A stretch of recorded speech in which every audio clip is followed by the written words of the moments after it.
Anak kelas 1 yang baru masuk dari jenjang TKB kelas 1 itu butuh orang dewasa di sekitarnya. Itu nomor 1 dulu. Nih Bapak Ibu sama guru, harus ada orang dewasa yang dilihat langsung di depannya.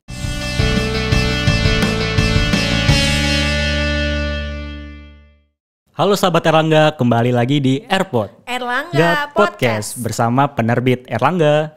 Apa kabar semuanya? Semoga tetap sehat walafiat, tetap semangat menjalani aktivitas hari ini. Dan kita juga tidak lupa berdoa agar pandemi ini segera berakhir. Dan kita harus yakin Indonesia pasti bisa melalui semua ini dengan baik. Nah, pada kesempatan kali ini kami ingin membahas mengenai topik yang sangat menarik tentunya, yang sangat sayang sekali untuk dilewatkan. Nah, khususnya untuk para orang tua dan sahabat Erlangga yang memiliki anak usia sekolah dasar. Tema kita pada pagi hari ini adalah konsep pembelajaran jarak jauh kelas 1 di masa new normal. Telah hadir bersama kita Bapak Gunanto, Magister Manajemen. Apa kabar Bapak? Alhamdulillah, sehat Mas. Sehat, alhamdulillah. Oke, siap. Nah, sebelum kita mulai, jika sahabat Erlangga yang sudah sering menyaksikan live talk show di Instagram Buku Erlangga pasti sering nih menonton Pak Gunanto ini. Iya, sudah beberapa kali. Ya, alhamdulillah. Nah, Pak Gunanto ini merupakan seorang motivator, trainer pendidikan, dan juga salah satu penulis di penerbit Erlangga ya Pak? Betul sekali. Nah, sebelum kita mulai pembahasan pada pagi hari ini, saya ingin memperkenalkan dulu produk terbaru dari Gaprin, yaitu Suma ATK. Suma itu adalah singkatan dari Siswa Umum Mahasiswa dan Anak. Nah, Suma ini juga terinspirasi daripada harimau di Sumatera yang sangat sudah hampir punah ya. Nah, jadi kita memberikan simbol yaitu macan di produk ini. Nah, kita punya berbagai macam produk yaitu buku tulis, pensil warna, dan juga ada buku gambar. Nah, buku gambar ini kita tersedia dalam 2 variasi yaitu buku gambar yang A4 dan juga yang A3. Lalu juga kita mempunyai buku tulis yaitu dengan desain kampus dan juga desain yang berbagai macam seperti ini. Lalu juga kita punya marketplace sendiri untuk berbelanjanya, yaitu silakan kunjungi ilikegap.com dan juga marketplace dengan toko nama ilikegap di Bukalapak, Tokopedia, dan juga Shopee. Nah, pastinya nih buat orang tua ataupun siswa, walaupun dalam masa pembelajaran jarak jauh, pasti tetap butuh nih alat tulis seperti ini. Nah, kita langsung saja yuk Kak Tuti untuk bahas ke pertanyaannya. Oke, kita langsung aja ya Pak. Ayo, langsung silakan. Siap. Kita kan materinya hari ini yaitu konsep pembelajaran jarak jauh untuk kelas 1 SD di masa new normal ya Pak. Iya, betul. Nah, pastinya kan anak baru kelas 1 SD nih masuk pertama sekolah tapi sudah menjalankan pembelajaran jarak jauh. Iya. Pastinya guru ataupun orang tuanya sendiri bingung nih Pak. Iya. Gimana nih cara belajar anak kelas 1 SD di masa PJJ ini? Nah, sebenarnya apa sih Pak istimewanya pembelajaran untuk kelas 1 SD di masa new normal ini Pak? Iya, baik. Makasih Mas Rian, Mbak Tuti. Pemirsa yang dirahmati Tuhan Yang Maha Kuasa, dimanapun kita berada, topik ini sepertinya tidak habis untuk dibahas ya. Beberapa kali kesempatan saya berjumpa dengan siapapun, baik itu tatap muka, diskusi kecil, kelompok atau webinar, pertanyaan ini selalu muncul dan yang bertanya adalah pelaku utama yaitu guru kelas 1. Okay. Pertanyaannya adalah kalimatnya hampir mirip. Pak, saya guru kelas 1, bagaimana melakukan PJJ? Tiba-tiba masuk sudah langsung PJJ, saya kenal juga belum, anak-anaknya belum bisa baca, kemudian ada tajat kurikulum. Nah, jadi yang istimewanya Mbak, kenapa harus kelas 1 diberikan perlakuan istimewa? Dia masih berada dalam 2 masa Mbak. Pertama masa transisi, kedua masa orientasi. Nah, kakak kelasnya sudah tidak melakukan itu Mas Fajar, Mbak Tuti. Jadi tidak ada perlakuan khusus untuk kakak kelas 2 sampai kelas 6. Tapi kelas 1 ini perlakuannya khusus. Kenapa? Baru masuk di 2 masa. Masa transisi, perpindahan dari TK ke jenjang resmi SD, dan masa orientasi. Nah, 2 ini yang harus dilakukan terlebih dulu. Sehingga ya itu istimewanya begitu loh maksudnya. Oh. Ya. karena dia baru mulai masuk ke sekolah dasar gitu Iya, ya Pak, baru iya. masuk ke belajar yang dari TK masuk ke sekolah dasar. Betul, iya. Jadi dia belum kenal gurunya, belum Iya. kenal teman-temannya. Iya, gitu kelasnya ya, Pak. juga Nggak tahu. Belum sekolah tahu saya ya. di mana, kelasnya di mana. Kan kondisinya pasti berubah pada saat dia di TK sama di SD, sekolah baru, guru baru, teman baru begitu ya. Tiba-tiba itu tidak terwujud karena adanya new normal ini gitu. Apalagi konsepnya PJJ yang notabene PJJ itu harusnya tidak terkendala tentang kompetensi. Sementara di SD kompetensi ini kan harus bisa baca, tulis. Nah, itu kan baru diajarkan. Kan harus tatap muka, sementara tidak. Makanya istimewa ini. Ini pasti ditunggu-tunggu oleh teman-teman guru kelas 1 ini pasti. Pasti ya Pak, banyak yang nungguin ya Pak penjelasan dari Bapak. Iya, betul. Oke, karena tadi kelas 1 ini sangat istimewa. Iya. Nah, gimana tuh Pak? Alasan apa yang maksud alasan diperlukannya perlakuan khusus pada kelas 1 SD ini di masa PJJ? Iya, jadi begini, teman-teman pemirsa di seluruh Nusantara, terutama untuk guru kelas 1, orang tua kelas 1 dan juga para kepala sekolah pengambil kebijakan, mohon kiranya juga fokus bahwa pelayanan kepada Ananda kelas 1 SD ini itu dikhususkan dengan cara apa? Punya matrikulasi, punya desain atau blueprint khusus untuk kelas 1 ya. Di masa transisi itu artinya apa? Tetap harus terbawa kepala sekolah SD yang menerima murid kelas 1 itu harus menguasai bahwa pembiasaan di kelas sebelumnya setidaknya sekian persen harus terwujud di kelas awal dulu, di bawah pembiasaannya di bawah. Dia masuk masa transisi, di TK itu kategorinya prasekolah, dia harus masuk jenjang sekolah. Nah, ini kan perlu penyiapan dengan bagus begitu ya. Nah, yang kedua yang paling penting adalah begitu masuk anak kelas 1 itu tidak bisa nggak bisa. Dia harus pelan, harus pakai warming up. Nah, warming up-nya itu lebih lama Mbak, lebih lama, tidak cukup seminggu. Bisa 2 atau 3 bulan itu baru dia. Maka yang dibutuhkan untuk kepala sekolah, guru dan orang tua adalah jangan buru-buru bahwa anak itu langsung diberikan perlakuan seperti kakak-kakak kelasnya, tapi dia punya matrikulasi khusus. Nah, masuk masa orientasi. Begitu Mbak menurut saya. Oke. Nah, apa sih alasan diperlukannya PJJ di kelas 1 ini, Pak? Ya. Alasannya untuk melakukan PJJ Ya, ini?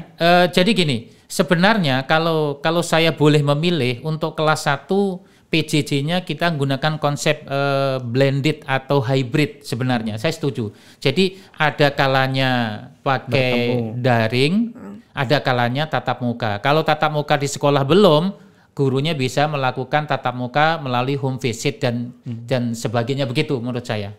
Ya.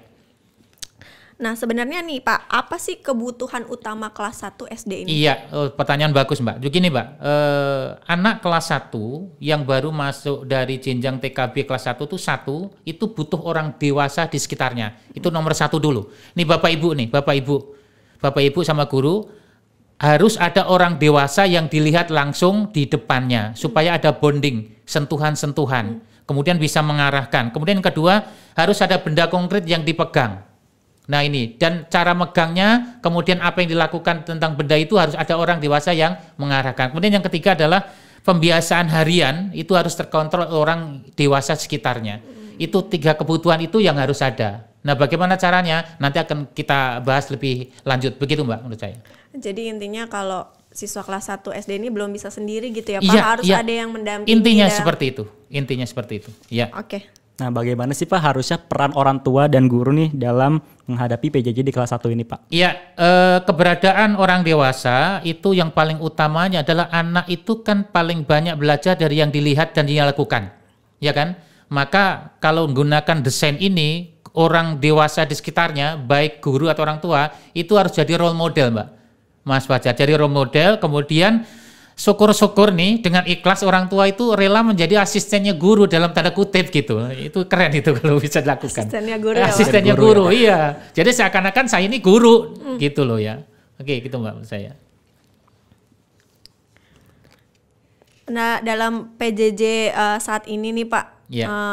apa sih Pak target utama pembelajaran untuk kelas 1 SD ini? Iya, kelas 1 itu kalau kita umpamakan bangun rumah kan fondasi. Nah, fondasi itu dikerjakan terlebih dahulu, nggak mikirin gentengnya dulu, bahan kasonya enggak, tapi bagaimana fondasinya kuat. Maka kelas 1 juga seperti itu. Nah, kurikulum itu bagian dari atap, bagian dari tiang. Sebelum itu, maka kebutuhannya di kelas 1 itu sebenarnya 3. Pertama adalah target kurikulumnya oke, kedua adalah karakter, kemudian target pengembangan diri. Dari ketiga target ini yang nomor 1 adalah target tentang karakter, Mbak. Nomor 2 pengembangan diri, ketiganya baru kurikulum. Jadi kepada rekan guru, kemudian kepala sekolah dan orang tua murid, target tadi saya sebutkan kurikulum, kemudian karakter, pengembangan diri, maka dibalik. Nomor 1 karakternya dulu, pengembangan, baru target kurikulumnya di nomor 3 kan. Begitu konsepnya selama new normal loh ya, selama new normal. Begitu, Mbak. Nah, apa sih Pak yang harus dilakukan sekolah nih? Ya. Pastinya pada bingung nih Pak, nih gurunya gimana nih cara ngajarin anak kelas 1 gitu. Banyak PR yang harus dikerjakan oleh sekolah ya. Iya. Tanda kutip guru ya, sekolah berarti seluruh warga sekolah. Pertama adalah harus berani menyatakan diri di awal kepada orang tua murid bahwa target kurikulum di kelas 1 semester yang terkena masa new normal tidak boleh 100%, dikurangi. Yang mudah-mudah saja, intinya begitu. Jadi mau dipetakan nggak Mbak? Dipetakan, ini diajarkan, ini tidak. Begitu, dipetakan. Dan itu diputuskan di awal, supaya terjadi clear antara orang tua dan sekolah. Nah, begitu. Kemudian yang kedua adalah mengupayakan ada tatap muka baik langsung atau daring. Nah, kalau PJJ full daring, maka ya tatap mukanya lewat Zoom, lewat video call dan sejenisnya. Kenapa? Tatap muka melihat wajah guru hadir di HP-nya orang tua setiap pagi itu mewakili tatap muka waktu sentuhan di kelas. Menggantikan. Jadi wajah gurunya itu tiap hari hadir di ruangan belajar, hadir di kamar tidur, hadir di tempat makan, hadir di ruang tamu. Begitu caranya, itu konsep yang harus dipegang ini, teman-teman ya. Kemudian yang kedua adalah tugas belajarnya harus didesain dengan mudah, ringan, dan tidak memberatkan bagi semua pihak. Kemudian yang harus dilakukan sekolah adalah yang utama adalah yang belajar tidak hanya murid, orang tuanya juga harus belajar. Maka sekolah sesekali harus melakukan PJJ terhadap orang tuanya. Nah, itu dia. Ya. Oke, Mbak. Tadi kan orang tua juga harus mendampingi anaknya belajar. Nah, peran orang tua itu sendiri gimana nih Pak dalam masa PJJ ini? Iya, peran orang tua saya kira begini. Orang tua yang menyekolahkan, menitipkan anaknya di sekolah tertentu pasti ekspektasinya tinggi ya. Terutama kelas 1 yang berubahnya perilaku. Kalau saya punya anak kelas 1, saya tidak akan lihat rapotnya, tapi saya lihat anak saya itu perubahannya apa. Maka target utama yang terlihat. Penampilan mulai percaya diri, cara berpakaiannya bagus, kemudian juga nurut dengan orang tua, mau berangkat pulang pamit salam, mengucapkan salam, membantu orang tuanya. Saya kira ini perubahan mendasar yang mudah diukur, mudah terlihat. Jadi peran orang tua adalah memastikan target yang sudah dituliskan oleh sekolah itu tercapai juga di rumah. Jadi tugas utama orang tua adalah memastikan target yang diinginkan sekolah itu terbentuk di rumah. Karena sekian jam berada di rumah gitu. Nah, orang tua ini tugasnya nih ya. Oke. Nah, berat banget nih kayaknya tugas orang tua ya. Pantesan Pak banyak orang tua nih yang bingung gitu di rumah. Iya. Nemenin anaknya belajar di rumah. Iya. Okay. Nah, bagaimana konsep ideal PJJ kelas 1 nih, Pak? Ya, baik. Saya sedikit sebelum ke konsep idealnya ya. Itu satu yang perlu saya gali lagi adalah pembagian tugas yang jelas antara sekolah dan rumah. Itu menjadi bentuk kesuksesan PJJ. Jadi kalau Bapak Ibu sekolahnya belum pernah membagi tugas antara ini kewajiban sekolah, ini rumah, belum ada, maka itu harus dilakukan terlebih dahulu. Kemudian yang kedua, ada kesepakatan bersama antara sekolah dan orang tua dalam bentuk handbook, yaitu parent handbook. Nah, di parent handbook itu yang dikeluarkan oleh sekolah itulah menjadi pegangan orang tua per hari, per minggu, per bulan sampai masa new normal. Seperti jurnal gitu ya Pak? Seperti jurnal, betul. Sehingga nggak perlu banyak bertanya, patokannya itu yang pertama. Yang kedua, ya supporting teknologi ya. Artinya ya harus ada gadget yang free untuk anaknya di rumah kapanpun diakses gitu ya jaringan. Kemudian yang terakhir yang tidak kalah menariknya adalah komunikasi dengan sekolah, dengan guru dan wali kelasnya, terutama pada jam-jam konsultasi. Saya kira itu. Kemudian kalau ditanya konsep idealnya di kelas 1, yang paling utama adalah untuk guru kelas 1 nggak usah mikir target kurikulum menurut saya. Nggak usah mikir target kurikulum, nggak usah ngajari matematika, nggak usah ngajari berhitung, nggak usah ngajari baca, jangan itu dulu. Tapi anak diajari bagaimana dia berani berbicara di depan orang, berani mengenalkan diri, kemudian berani dan mampu merapikan kamar tidurnya. Kemudian kalau mau sarapan makan, mau berdoa, mau membantu nyuci piring atau minimal mengantarkan piring ke tempat itu. Itu menurut saya itu lebih mendasar daripada langsung target kurikulum. Nah nanti pasti larinya kepada hal-hal yang urgen. Jadi kepada guru kelas 1 pada saat melihat silabus kurikulum kelas 1 itu dipetakan ambil yang kira-kira bisa di PJJ-kan saja. Yang tidak bisa di PJJ-kan jangan diajari, tapi diganti dengan sebuah silabus matrikulasi bagaimana anak kuat secara mental. Begitu menurut saya sementara ya, Mas Fajar. Penguatan mental dulu Penguatan ya mental, Pak. iya, penguatan mental. Nah, tadi berbicara tentang gadget nih Pak. Ya. Kan banyak siswa-siswa yang belum mempunyai gadget nih Pak. Nah, lalu dari kebijakan sekolah itu sendiri gimana Pak? Ya, ini menarik. Begini, ada sekolah yang tidak menyarankan anaknya pakai gadget. Sementara tiba-tiba muncul PJJ. Nah, saya kira ini perlu dicermati dengan menarik. Yang penting itu kan begini, sehat, program sehat dengan gadget, yaitu tidak terlalu lama, kemudian pada saat mengakses gadget itu di cahaya yang cukup. Kemudian yang kedua, layarnya kalau bisa itu tidak saya sarankan pakai HP. Tidak saya sarankan pakai HP, tapi pakai laptop karena dia lebih besar. Jadi di mata anak itu juga lebih bagus. Ramah, ya. Jadi artinya ya sama-sama mendukung begitu ya. Nah, memang harus ada disiapkan oleh orang tua kalau hal ini gitu. Itu menjadi tugas orang tua yang bagus begitu, Mas Fajar, tentang gadget ya. Iya. Oke Pak. Tapi Pak kan Indonesia nih ya Pak, kan tidak semua daerah mampu melakukan menggunakan gadget. Ada juga yang daerah-daerah terpencil ya Kak. Akses internetnya juga belum memadai ya Pak betul. ya di daerah Iya. terpencil. Itu gimana tuh Pak? Kemarin saya diskusi dengan teman-teman di Pasuruan, Jawa Timur. Ada satu kepala sekolah ditugaskan di pinggiran. Pertanyaannya, Pak, yang semua Bapak jelaskan kami nggak sanggup. Terus makanya gimana? Kalau begitu jangan pakai cara saya, semuanya luring. 100% luring. Nah, luringnya kan tatap muka itu bagian dari luring. Maka gurunya saya suruh untuk home visit secara terjadwal, dibatasi. Home visitnya tidak lebih dari setengah jam. Nah, gunakan untuk menjelaskan, gunakan untuk perkenalan, membangun karakter, perkenalan secara bonding. Tugasnya diberikan beberapa saat, nanti hari berikutnya, kunjungan berikutnya baru ditarik. Itu yang menarik untuk kasus sekolah yang tidak mampu melakukan PJJ secara daring, begitu Mbak. Jadi PJJ itu tidak harus daring gitu ya Pak, bisa juga lewat kunjungan langsung gurunya. Iya. Langsung gitu ya Pak. Iya. Oke. Nah, pasti kan banyak nih Pak kendala yang dirasakan oleh guru atau orang tua nih. Iya. Apa sih Pak dari pengalamannya Bapak atau curhat-curhatnya guru-guru kepada Bapak gitu kendala yang mereka hadapi selama PJJ ini? Pertama, kendalanya adalah sekolah tidak diberikan kebijakan luasa menentukan kapan kami masuk. Oh gitu. Iya, karena kan ada nggak jelas gitu ya Pak. Kapan masuknya? Iya, ini kapan sih berhentinya? Ini sampai kapan ini PJJ gitu ya Pak? Itu membuat galau. Yang kedua adalah ada kebijakan yang memaksa daring. Tidak mendukung daring, tapi kebijakannya memaksa daring. Itu bagi guru kendala. Kemudian ada juga tetap daring tapi kuota internetnya terbatas. Atau tersendat-sendat.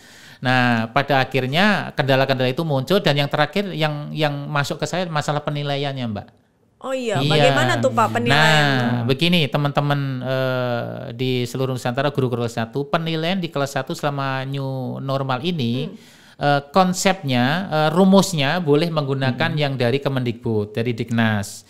Ada ulangan, ada tugas, ada pengapalan, performan, tapi teknisnya itu 100% diberikan kepada sekolah. Jadi Bapak Ibu nggak usah khawatir, nilai saja semampu Bapak, mau tes lisan, tanya jawab, pakai penugasan, pakai proyek, yang penting ada, kemudian nanti dikonversi menjadi angka yang sudah disusun, dirumuskan di panduan pembelajaran yang tadi di depan saya sampaikan. Yang penting kan disusun. Yang nggak boleh itu adalah Bapak Ibu menilai dikira-kira, oh dia baik 9, oh dia kurang 7, nggak boleh. Tapi menggunakan dasar yang sudah disusun, ditetapkan sebelumnya penilaian di masa new normal. Tetap bisa ulangan. Kapan ulangannya? Pada saat home visit. Atau diberikan ulangannya, diberikan kertasnya ke orang tua. Orang tua ngambil, Bu besok ulangan, kertasnya ambil. Nah memang ditemukan selama new normal ini nilai anak-anak itu bagus-bagus Mbak. Iya. Bagus-bagus. Karena Kenapa? didampingin orang tua. Kolaborasi. Kolaborasi dengan orang tua ya Pak. Nah, itu kan Pak saya nggak ikhlas kalau nilainya 100. Ya sudah kalau nggak ikhlas diwujudkan dalam bentuk rumus.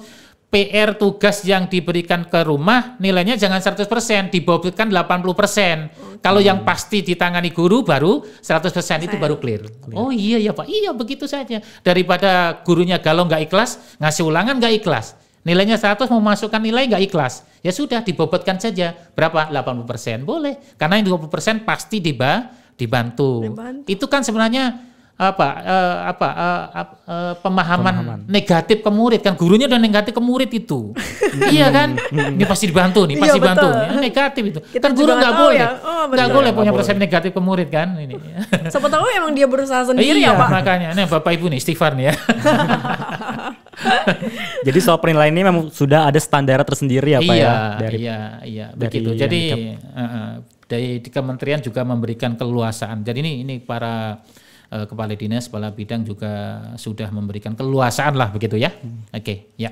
Oke nih, Pak Gunanto, Ya.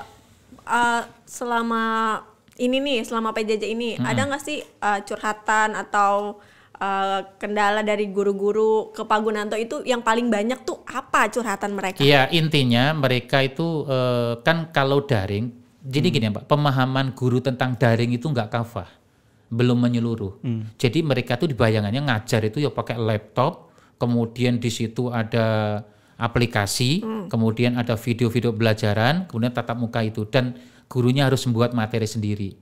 Nah itu yang memberatkan. Padahal sebenarnya kalau nggak bisa buat bahan ajar, pakai bahan ajar yang ada. Di Erlangga kan punya, tinggal ambil bahan ajarnya, aplikasi yang dibuat video-video pembelajaran itu Mbak. Kemudian dari aplikasi-aplikasi yang berbayar atau yang free, tinggal ngambil di internet. Kemudian itu yang diberikan. Nah ternyata yang kedua adalah guru itu kurang mampu menjelajah internet, nyari bahan, dikreasikan, diberikan ke murid, dan cara komunikasi melalui gadget itu pun juga belum maksimal. Ini keluhan pertama. Keluhan keduanya adalah kembali kepada internet, yaitu pada saat orang tua yang tidak sanggup di jam belajar. Orang tuanya dua-duanya kerja, pulangnya sore. Sementara belajarnya di jam pagi, orang tuanya nggak ada di rumah. Sementara ada target pendampingan orang tua. Maka kasus seperti ini ditanyakan, kalau teman-teman ada kasus seperti ini, maka ada solusi, ada win-win. Kepada anak itu diperlakukan belajarnya sore hari setelah orang tuanya pulang. Maka yang terjadi adalah pada sore hari guru sudah tidak di sekolah. Padahal internetnya tersedia di sekolah. Maka ada kuota tambahan yang harus disiapkan di rumah. Pakai uang siapa Pak? Gitu. Uang kepala sekolahnya lah. Begitu Pak. Jadi intinya kalau misalnya nih orang tuanya tidak bisa mendampingi anaknya karena harus bekerja gitu ya Pak pada pagi hari. Dia harus komunikasi gitu ya Pak. Harus ngomong lah. Iya, ada solusi lah begitu, ada solusi. Jadi tidak harus sekolah nih PJJ dari jam segini sampai jam segini. Betul. Nanti kumpulin tugas jam segini, nggak harus kayak gitu ya Pak. Tepat sekali. Itu win-win solusi itu. Artinya memaknai masa ini dengan sama-sama enak gitu. Gurunya kerja. Terus kalau gitu pagi hari apa? Pagi hari berikan tugas yang bisa dikerjakan mandiri. Begitu. Pendampingannya sore. Itu kan lebih menarik. Begitu. Nah, di masa PJJ ini nih Pak, menurut Bapak peranan buku itu seperti apa Pak? Oke, Bapak Ibu, buku itu tidak boleh ditinggal. Satu ya. Tidak boleh ditinggal karena referensi terpercaya murid itu bukan dari YouTube, bukan dari internet, tapi yang dipegang, di endorse, kemudian dia bisa menyentuh, kemudian bisa melakukan sesuatu. Maka ini terwakili oleh buku. maka buku di masa PJJ ini menjadi referensi utama selain yang referensi dari internet. Jadi tetap buku harus dilakukan. Karena terkadang sisi guru itu terwakili oleh buku, dan dengan buku guru juga mudah memberikan tugas yang terkait langsung dengan capaian KD di kurikulum. Begitu menurut saya, Mbak. Masih penting banget masih ya penting. Pak peran buku. Cuman untuk bentuk bukunya ini harus menyesuaikan.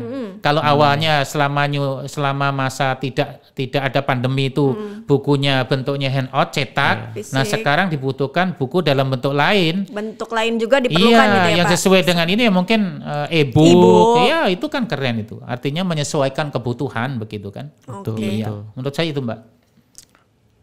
Ada lagi mungkin? Iya. Atau mungkin saya tambahkan dulu. Saya tambahkan. Ini satu hal yang menarik, Mbak, untuk teman-teman di pedalaman ya, di pedalaman terkait dengan kelas 1. Jika zonanya sudah zona hijau, kepala sekolahnya safety, aman, kelasnya aman, sekolahnya aman, terapkan protokoler kesehatan itu dan boleh tatap muka di sekolah. Boleh, saya menyarankan betul, khusus untuk kelas 1 atau kakaknya yang memang membutuhkan. Itu yang pertama. Kenapa? Semakin sering ada tatap muka langsung dengan orang dewasa, dengan guru, adik-adik kelas 1 akan semakin cepat terbentuk karakternya dia sebagai seorang murid di jenjang sekolah dasar. Itu yang kedua. Nah, dengan adanya tatap muka itu akan meminimalis keluhan guru yang tadi tidak terjangkau oleh PJJ daring. Nah, pada saat temu, maka bahan-bahan yang tadi sulit di PJJ-kan daring diajarkan pada saat tatap muka. Yang mudah nanti daring. Nah, ini sebenarnya memudahkan konsep ini. Hanya saja kan perlu protokol kesehatan kan berjalan. Pasti harus pakai. Iya, terus orang tua juga setuju anaknya masuk. Tapi rata-rata orang tuanya juga seneng kalau ada sesekali diselingi tatap muka itu. Ibu, Mas, Mbak tahu nggak kenapa orang tuanya seneng? Karena dia nggak mikir orang tuanya. Nggak repot di Nggak rumah, repot, Pak. Repot ya di kan? rumah. Ya, gitu. Nah, jujur aja Bapak Ibu kan begitu ya. Begitu, senang kalau cepat normal kembali itu senang begitu orang tua rata-rata begitu. Oke. Mbak Tuti ya. Nih Pak, nih aku denger-dengar aja nih Pak. Oke. Kan banyak juga orang tua yang ngedampingin anaknya di rumah, terus tugasnya itu banyak banget dikasih sama gurunya. Sama gurunya ya. Heeh. Oke. Nah, jadinya orang tuanya gitu Bingung, yang sibuk. pusing ya, Kak, ya? Iya, yang sibuk bikin tugas anaknya itu, terus ngatur jadwalnya. Mereka kan padahal harus ini gitu Iya, Pak. Tapi iya. ini karena tugasnya banyak, jadi dia ngerasa repot banget nih Iya. PJJ kayak gini, Iya, kayak iya. gitu. Nah, ada saran nggak nih Pak untuk atau orang tua atau guru gitu Iya. dalam masalah seperti ini? Penyebab utamanya kan ini bukan rumah ya, tapi sekolah ya. Sekolah Maka ya nggak sih? solusinya dari gurunya. Begini, pemberian tugas selama PJJ kepada murid itu satu mempertimbangkan tingkat kesulitan. Kedua, waktu. Maka kalau bentuknya ngerjakan soal, ini rumusnya adalah 10% dari tatap muka. Oke. Itu rumusnya. Jadi kalau saya ngajar matematika, kalau normalnya itu 70 menit, maka saya harus memberikan PR. Kalau toh saya memberikan PR bentuknya soal, itu waktunya 10% dari 70 menit. Berarti kan 7 menit. Nah, 7 menit ini saya kira-kira hanya 2 soal. Nah, begitu. Jadi PR saya hanya 2 soal. Kenapa? Harus bisa diselesaikan dalam waktu 7 menit. Bayangkan. Nah, itu kalau misalnya sehari ada 3 guru yang memberikan, maka soalnya hanya 6 saja. Itu menarik. Tapi kan terjadi kan sekarang kan anak-anak kerjakan dalam sekian nomor 1, itu baru 1 guru loh. 1 mapel, belum yang lain. Jadi teman-teman guru, itu rumusnya adalah 10% dari jam tatap muka. Itu kalau bentuknya soal. Nah, kalau bentuknya proyek, bentuknya pekerjaan prakarya itu boleh, tapi jangan diberikan batasan harinya. Selesaikan, yang penting seperti ini setor. Biarkan anak jadi ngatur portofolionya. Jadi dia portofolionya lebih fleksibel. Kan jadi keren nggak itu. membebankan orang tua juga ya Pak di rumah. Iya, itu bisa stres orang tua itu. Iya, karena nggak terbiasa untuk mendampingi gitu. Iya, betul. Nah, kerennya begitu. Oke, saya tambahkan kepada para guru nih, khusus untuk yang mengajar kelas 1.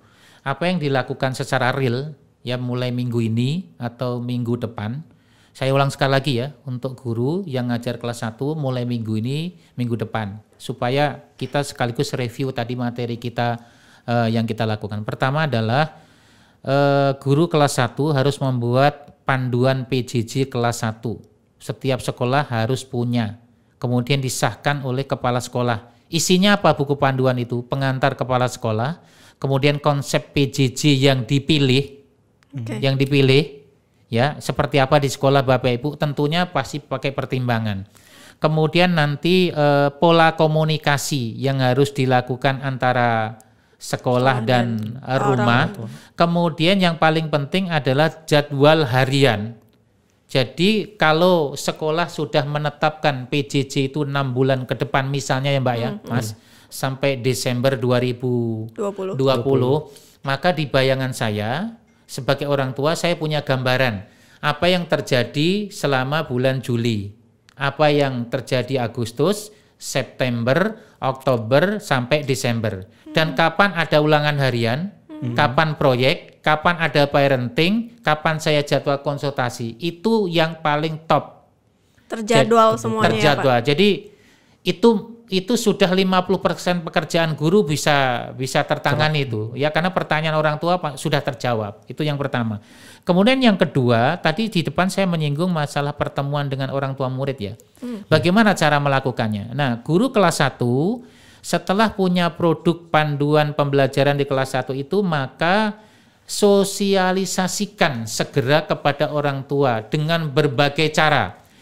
Kalau mau datang ya datang, tapi bertahap ya, di tahap supaya SOP protokolnya berjalan. Kalau memang mau daring ya Zoom ya, terserah caranya. Jadi bedah buku panduan itu, dibedah supaya clear ya. Kemudian yang ketiga, supaya menarik, maka nanti beberapa activity yang melibatkan guru, melibatkan murid dan orang tua dalam satu paket, itu disampaikan kepada orang tua. Jadi guru kelas 1 harus bicara, Bu, ada proyek yang harus bersama loh, dan harus setor. Contoh, program memasak bersama, divideokan. Ada program edu sosial, masak kue bareng, kuenya dimakan sebagian, sisanya disumbangkan kepada orang lain, itu edu sosial. Ada program tentang talenta, ada anak-anak yang di-endorse oleh siapapun begitu, tampil divideokan. Ada yang harus kerja bareng berkebun, berternak. Ada juga PR tentang kebahasaan literasi, membuat video pendek, membuat vlog keluarga. Nah itu disampaikan dan caranya harus tahu. Jadi intinya selain memperkenalkan activity, juga mengenalkan bagaimana cara mengemas dan bagaimana cara mengirim kepada gurunya. Itu saya kira sudah clear kalau orang tua dijelaskan tuntas seperti itu gitu Mbak. Itu sementara ya.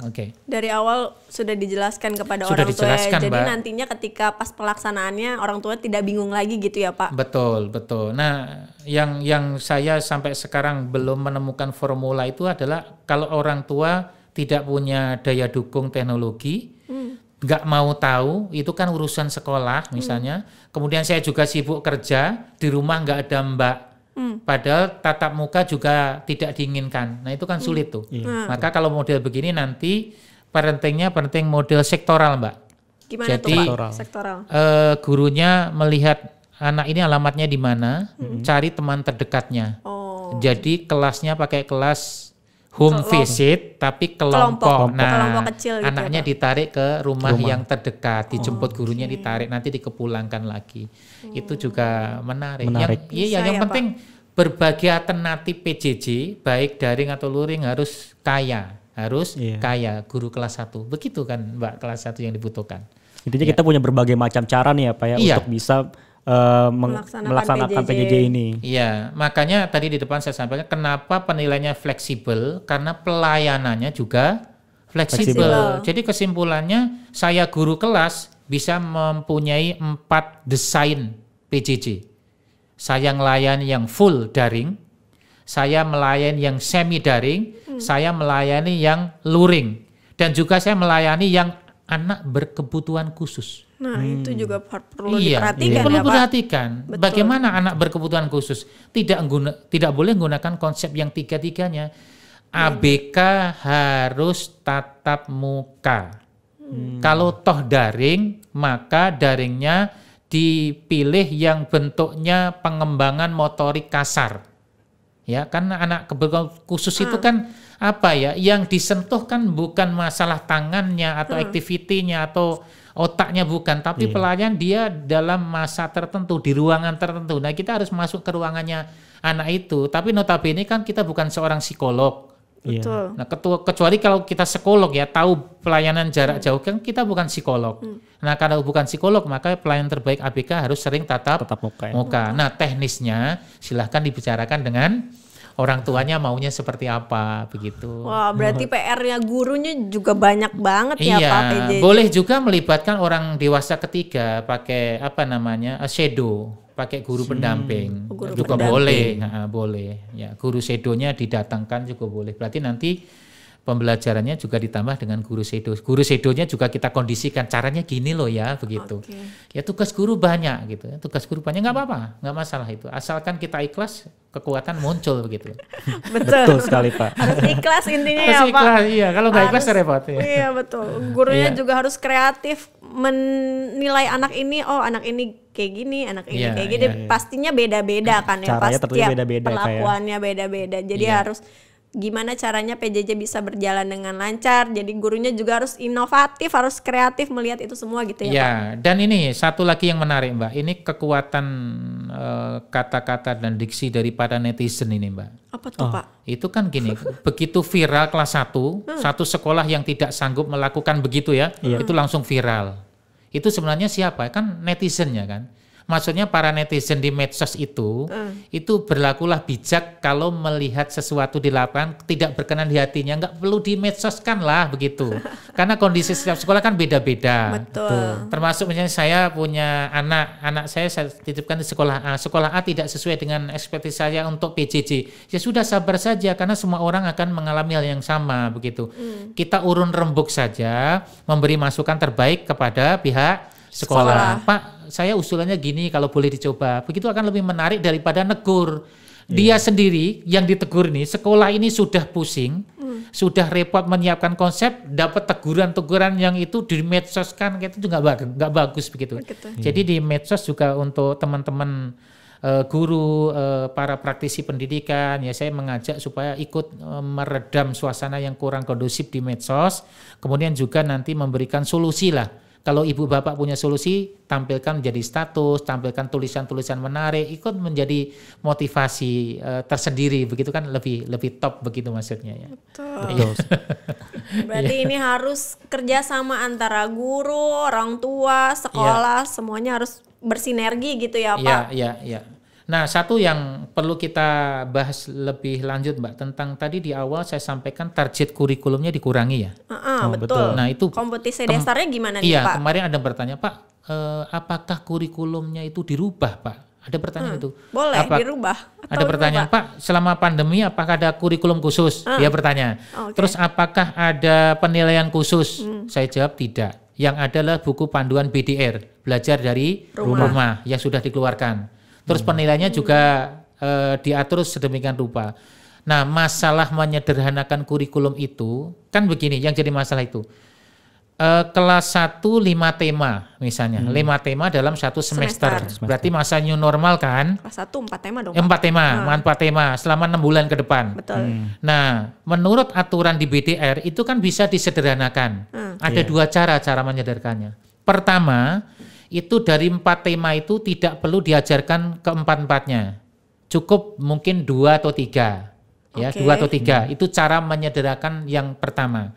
Cara kedua, diajarkan 4-empatnya tapi kedalamannya dikurangi. Nah, sekolah butuh yang mana? Yang paling penting nanti pada saat diambil penilaiannya, yang dinilai yang diajarkan saja. Jadi kalau milih desain pertama yang ngambil 3 tema, maka 3 tema itu yang diambil nilainya. Yang 1 tema ditinggal dulu. Kapan ngajari? Nanti ada pemadatan pada saat nanti semester kedua. Jadi konten-kontennya dimasukkan menjadi activity di semester berikutnya. Nah, kalau mengambil desain yang kedua 4 tema diajarkan semua, tapi ya yang urgen-urgen saja nih pemirsa sahabat nih. Tidak perlu semuanya diajarkan, satu pasti tidak akan tuntas, saya jamin tidak akan tuntas. Jangankan selama new normal, yang normal saja belum tentu. Jadi inilah pemerintah sudah sangat bijak, silahkan dikreasi, dikurangi, target kurikulumnya dikurangi. Sayangnya tidak ada batasan. Tidak ada batasan berapa persennya. Tapi kalau tanya ke saya jawab 50%. Kenapa? New normalnya 6 bulan. 6 bulan dari 12 bulan. Jadi 50%. Jadi ibu bapak siapkan aja 50% dari target kurikulumnya. Itu saja yang diajarkan. Ambil materi-materi intinya materi ya Pak, inti. yang penting. Nah, kalau tanya ke saya mana bagian materi intinya, itu pertanyaan nggak bagus. Tanyanya ke kepala sekolah, karena itu tugasnya kepala sekolah dan tim pengembang kurikulum di sekolahnya masing-masing. Karena urgensinya tentukan bukan saya kan? Iya, betul. Iya, sekolah masing-masing. Karena urgensi setiap sekolah dengan sekolah lain pasti berbeda. Asalkan nanti dalam satu koridor 1 tahun tetap diajarkan, itu clear, tidak masalah. Tidak masalah. Begitu, Mbak. Iya. Nah, sepertinya podcast kita harus kita sudahi sampai di sini nih, Pak. Luar biasa, Insya-Allah. Mantap. Walaupun sepertinya masih banyak nih yang pengen kita bahas lebih mendalam, lebih detail tentang topik yang sangat inspiratif dan edukatif ini. Ya. Oke, sebelum kita akhiri podcast kita pada pagi hari ini, ada pesan nggak nih Pak buat pemirsa di rumah? Oke, baik kepada teman-teman yang menyaksikan acara ini, maka pesan saya satu, jangan panik. Semua pihak jangan panik, tapi membutuhkan strategi yang bagus, yang khusus. Siapa yang melakukannya? 3 pihak, guru, kepala sekolah, orang tua bergerak bersama. Kemudian yang kedua, kekhususan yang dibutuhkan di kelas 1 sampaikan kepada sekolah, supaya sekolah juga punya bahan untuk membuat materi-materi khusus. Dan yang terakhir adalah PJJ di kelas 1 lakukan dengan konsep ringan, mudah, fleksibel, menyenangkan. Teknisnya silahkan diatur oleh masing-masing. Begitu. Oke, terima kasih Pak Gunanto atas kesediaannya, atas waktunya berkenan hadir di sini.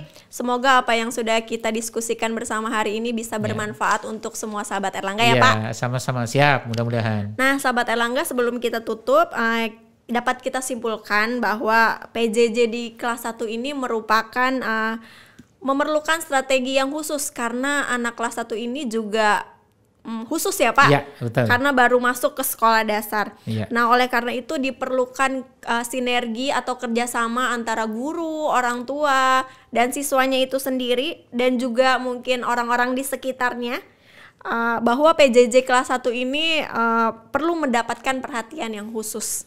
Seperti itu. Iya. Ada tambahan Pak Gunanto? Saya kira cukup, udah. Iya, sudah cukup.